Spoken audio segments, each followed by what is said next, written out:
Ladies and gentlemen, welcome to Japan. Ayan, nag-bag storage muna tayo sa Kansai Airport. Bumalik tayo dito sa Rinku para madaanan siya. Rinku Town. Tabing dagat to. Nagsusnow pa! Nakasnow pa tayo dito. Mahina lang siya. Kita mo sa camera?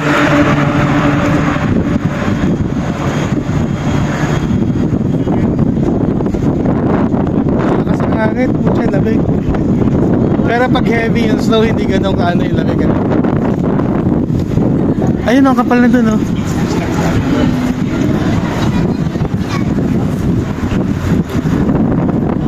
Ayan, kita na ba? Sumasampal. Ayan, oh. Kita naman. Aray ko, Diyos ko, lamig. Ayan, kita na pa dumidikit sa akin yung snow.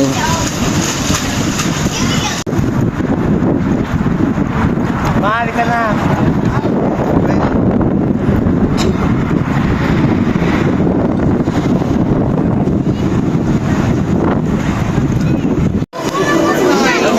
So yung Rinku ay parang malaking asyenda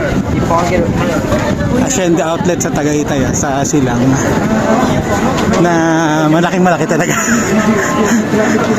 Mga times 3 times 5 siguro siya kasi ang dami niyang parang complex. Ganda naman, oh, may kulay buntot nila. Tapos meron siyang malaking Ferris wheel na parang mawawain. Tapos nakadikit siya sa istasyon ng tren. Sa sarap ng commute niya. Tapos super daming tao dito ngayon kasi siguro holiday sale. Ayan, mga 30% off yung mga shops. Ang daming tao kaya ang daming namimili. Sana all, ang daming datung. Ang dami na rin nating nabating Pinoy. Happy New Year po! Mga kabayan, Happy New Year!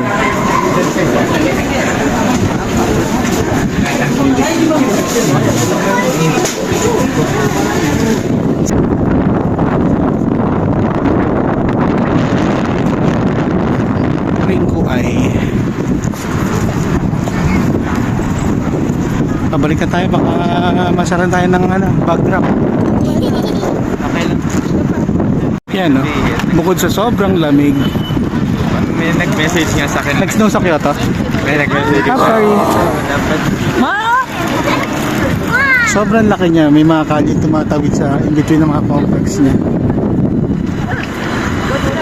Kumbaga sa asyenda naman natin dyan sa may Silang isang lang. Ang traffic to, ang dami kasi namimili.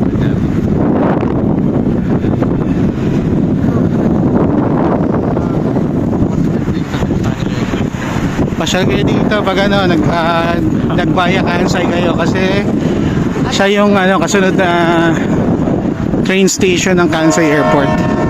Kansai Airport, tapos